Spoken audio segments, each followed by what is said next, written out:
తెలంగాణ తొలి ఉప ముఖ్యమంత్రి వర్యులు, స్టేషన్ గన్పూర్ నియోజకవర్గ అభివృద్ధి ప్రదాత, మాజీ శాసనసభ్యులు మరియు తాటికొండ రాజన్న గారి యొక్క జన్మదిన శుభ సందర్భంగా వేలేరు మండలంలో కేకులు కడిగేసి కార్యకర్తలందరూ కూడా జన్మదిన వేడుకలు జరుపుకోవడం జరిగింది. వేలేరు మండల పక్షాన, వేలేరు మండల పార్టీ పక్షాన, వేలేరు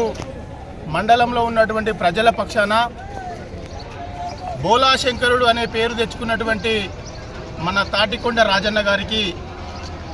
అందరి పక్షాన జన్మదిన శుభాకాంక్షలు తెలియజేస్తున్నాము. జై రాయన, జై రాయన, జై కేసీఆర్, జై కేసీఆర్, జై పల్లా, జై పల్లా. నాడు తెలంగాణ రాజన్న అనే పేరు తెచ్చుకొని అధికార పార్టీని వదిలిపెట్టి శాసన సభ్యత్వానికి రాజీనామా చేసి మరి తెలంగాణ ఉద్యమం గురించి నాడు తెలంగాణ రాష్ట్ర సమితి అధ్యక్షులైనటువంటి కల్వకుంట్ల చంద్రశేఖరరావు గారికి తోడుగా ఉండాలనే ఉద్దేశంతో తెలంగాణలో ఒక రెవల్యూషన్ తీసుకురావడానికి ముందు చూపు చూసినటువంటి తాటికొండ రాజన్న గారి యొక్క నాయకత్వంలో మరి అదే కృతజ్ఞత భావంతో కేసీఆర్ గారు తొలుపు ముఖ్యమంత్రి వర్యులు, వైద్య శాఖ మంత్రి వర్యులు మరియు టికెట్ ఇచ్చేసి ఎమ్మెల్యేగా గెలిపియడమే కాకుండా చాలా నిధులు ఇవ్వడము, 7 రిజర్వాయర్లు కూడా స్టేషన్ గన్పూర్ నియోజకవర్గంలో రిజర్వాయర్లు కూడా రూపొందించుకోవడము,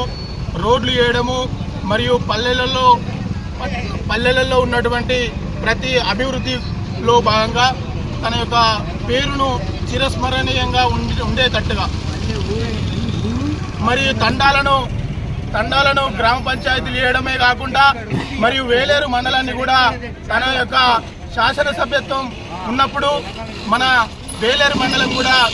మన పల్లా రాజేశ్వర రెడ్డి గారి యొక్క కోఆపరేషన్ తోటి తన యొక్క అలాంటి చిత్తశుద్ధితోటి స్థానిక ఒక అభివృద్ధి చెందాలంటే ఒక మండలం కావాలి అనే ఉద్దేశంతో ఈ మండలం ఏర్పడడం జరిగింది. మరి తన యొక్క పేరు ప్రతి ఇంటికి, ప్రతి గడపకు, ప్రతి హృదయానికి కూడా అత్తుకోవడానికి కారణమైనటువంటి బోలాశంకరుడు అనే పేరు తెచ్చుకున్నటువంటి రాజన్న గారి నాయకత్వంలో మరి రానున్న రోజులలో మరి ఇంకా చాలా అభివృద్ధి చెందాలని, అత్యున్నత పదవులు పొందాలని, అత్యున్నత పదవులను అలంకరించాల్సిందిగా వేలేరు మండల పక్షాన మేము కోరుకోవడం జరుగుతుంది. మరి ఈ యొక్క కార్యక్రమానికి వచ్చినటువంటి కార్యకర్తలు మరియు గ్రామ ప్రజలు, మండల ప్రజలు మరియు విలేకరులు అందరికీ కూడా ధన్యవాదాలు తెలియజేసుకుంటూ జై రాజన్న, జై కేసీఆర్, జై బీఆర్ఎస్.